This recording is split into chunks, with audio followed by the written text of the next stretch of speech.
Good morning दोस्तों। MPPSC 2026 के जो एस्पिरेंट हैं और जो उन्हें ये नहीं पता कि उन्हें इकोनॉमिक्स में एक्चुअली क्या पढ़कर जाना है, तो आज का ये वीडियो मेरा उन्हीं के लिए है। इस वीडियो में आप वो चीज़ें पाएंगे जो बड़ी से बड़ी कोचिंग संस्थानों में पे करके आपको वो कंटेंट मिल पाता है। तो जैसे कि आपने थंबनेल में पढ़ा होगा, आज हम डिस्कस करेंगे मध्य प्रदेश के बजट में मेंशन्ड है जो space policy, Madhya Pradesh space policy 2026 and Madhya Pradesh export promotion policy 2025। तो जो बिगिनर्स हैं मेनली उनके लिए है ये। तो मैं जितना आपको बता रही हूँ आप बस उतना पढ़कर जाइए, क्योंकि ये जस्ट अभी अभी शुरू हुआ है कि पेपर में अब कुछ ऐसे फैक्ट्स आते हैं, पुराना पैटर्न बिल्कुल चेंज हो गया है। तो ज़्यादा समय ना खराब करते हुए सबसे पहले हम स्टार्ट करेंगे हमारी एमपी की जो प्रमोशन पॉलिसी है 2025 की। इसमें इन्वेस्ट मध्य प्रदेश है।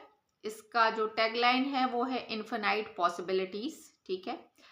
MP industrial development corporation limited. ठीक है, आपके लिए होमवर्क है कि आपको पता करना है। अब ये नहीं पूछा जाएगा कि मध्य प्रदेश लघु उद्योग कब बना, ये बिल्कुल आपसे नहीं पूछा जाने वाला है। आपसे पूछा जाएगा कि MP industrial development corporation limited की स्थापना कब हुई थी। तो ये आपका होमवर्क है। ठीक है, अब जो मैं बोल रही हूँ उसको आपको नोट करना है। ठीक है। MP state export grow at a CAGR of 15.2% between 2019 and 2020। That means कि 2019 से 2022 के बीच मध्य प्रदेश का जो एक्सपोर्ट है वो कितना परसेंट इंक्रीज हुआ है। तो 15.2%। 2019 से 2020 की बात की है मैंने कि 2019 से 2022 के बीच में जो मध्य प्रदेश का एक्सपोर्ट था वो कितने परसेंट इंक्रीज हुआ है। तो 15.2, 15.2%। ठीक है।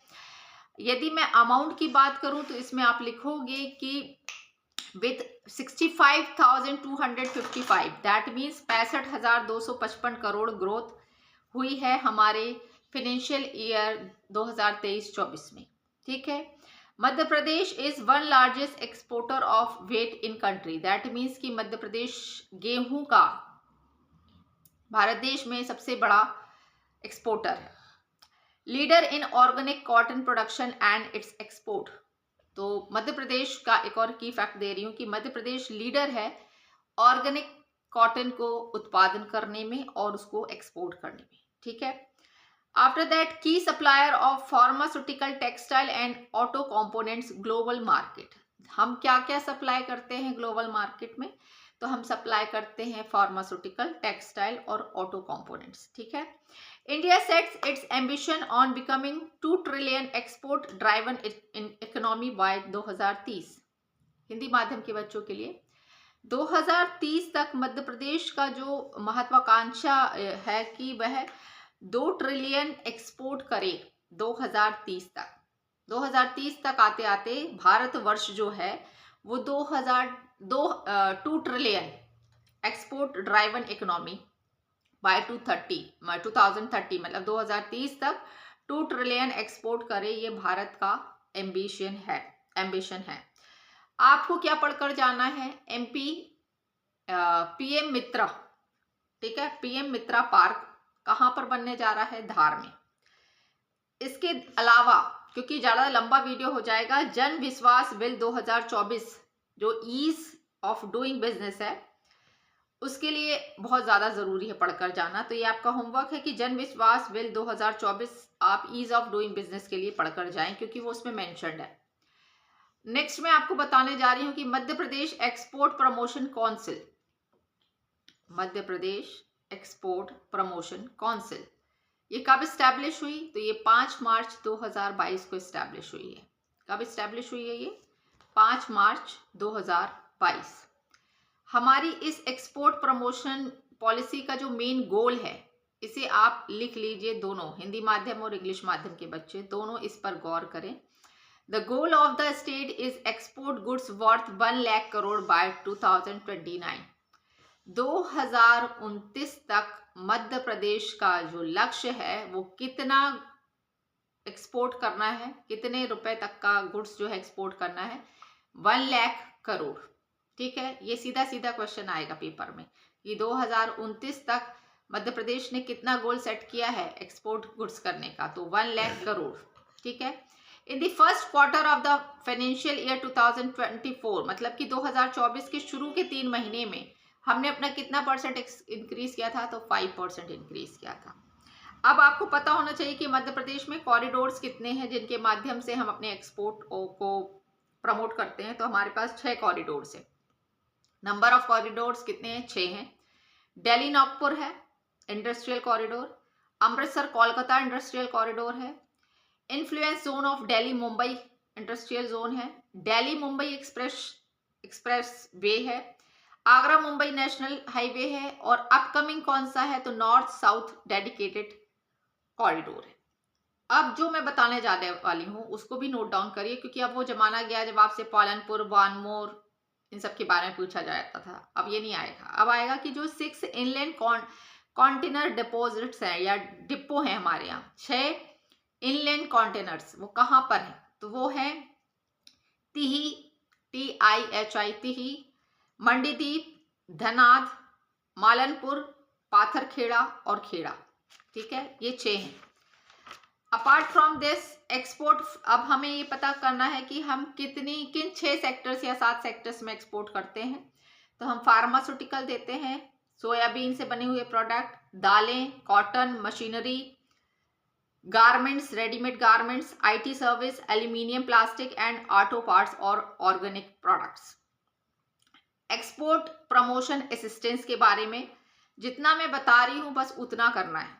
ठीक है, तो हमारी जो AFTE दैट मीन्स की assistance for first time exporters, that means कि मध्य प्रदेश का कोई व्यापारी है जो पहली बार एक्सपोर्ट करना चाह रहा है, मध्य प्रदेश का है, तो उसके लिए क्या पॉलिसी है कि उसको reimbursement cost of registration, export करने के लिए पहले तो आप सरकारी उसमें रजिस्ट्रेशन लेंगे, तो वो आपको रिम्बर्स कर दिया जाएगा।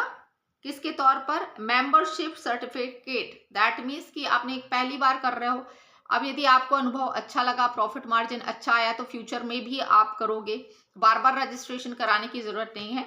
आपको हम मेंबरशिप सर्टिफिकेशन देंगे और उसको रिम्बर्स करेंगे रजिस्ट्रेशन को, और वो कितने तक के लिए रहेगा? 10 लाख तक का यदि आप व्यापार कर रहे हो, एक्सपोर्ट कर रहे हो, तो आपको जो कॉस्ट पड़ेगी रजिस्ट्रेशन की वो रिम्बर्स करके आपको क्या लेना होगा? Membership certification. ठीक है, सेकेंड आपको रिम्बर्समेंट मिलेगा कितने पर? 25 लाख पर मिलेगा। जो आप एक्सपोर्ट करते हो उसका आप इंश्योरेंस करवाते हो पहले, कि यदि मान लीजिए रास्ते में विमान फट जाए या आप सी से जा रहे हो तो डूब जाए, तूफान आ जाए, तो उसका इंश्योरेंस कराना पड़ता है आपको पहले। तो उस इंश्योरेंस की जो कॉस्ट है, उसका जो पहला प्रीमियम आप दोगे 25 लाख तक के, उसके लिए वो आपको रिम्बर्स कर दिया जाएगा। ठीक है, 25 लाख तक का लेकिन एक्सपोर्ट होना चाहिए उसके लिए। अब एक्सपोर्ट फ्राइट असिस्टेंस के लिए पढ़ लेते हैं। तो 5 साल तक 40 लाख पर यूनिट पर हम आपको फैक्ट्री से सी पोर्ट तक या कार्गो तक लाने की जो कॉस्ट है वो हम आपको रिम्बर्स करेंगे 5 साल तक। यदि आपकी जो एक्सपोर्ट की जो अमाउंट है वो 40 लाख है, तो और मैक्स टू मैक्स 2 करोड़ होनी चाहिए, तब आपको फैक्ट्री से कार्गो या सी पोर्ट तक लाने तक की कॉस्ट हम 50% रिम्बर्स करेंगे। ठीक है, और export infrastructure assistance, that mean 25% the export infrastructure up to 1 crore. तो ये सब याद रखना उतना ज़्यादा ज़रूरी नहीं है। ठीक है, तो ये बातें तो हो गई किसकी? आपकी प्रमोशन पॉलिसी की। ठीक है, इसमें अब आई डोंट थिंक सो कि कुछ बचा है। अब आ जाते हैं स्पेस टेक पॉलिसी 2026 जो बजट में मेंशन्ड है। ठीक है, तो सबसे पहले की फैक्ट क्या याद रखना है कि astronomical legacy of Ujjain Dongla historically known as the Greenwich of ancient India. प्राचीन काल में ग्रीन बीच किसे कहा जाता था? तो उज्जैन को कहा जाता था। ठीक है, इसका जो लोगो है या टैगलाइन है वो क्या है? एक और इम्पॉर्टेंट की फैक्ट दे रही हूँ कि मध्य प्रदेश रीजनल AI इम्पैक्ट कॉन्फ्रेंस 2026 कहाँ कंडक्ट हुई थी? भोपाल में कंडक्ट हुई थी, जिसका जो मोटो लाइन था वो क्या था? Welfare for all, happiness of all. ठीक है, पॉलिसी में क्या क्या चीज़ें दी गई हैं, तो हम क्या क्या बनाएंगे, हम स्टेट लाइट वो satellite and launch vehicles manufacture करेंगे, हम एडवांस मटेरियल मतलब एविएशन से रिलेटेड, सैटेलाइट से रिलेटेड जितनी भी है, असेंबल करने वाला हो या जो भी हो, वो सब हम बनाएंगे।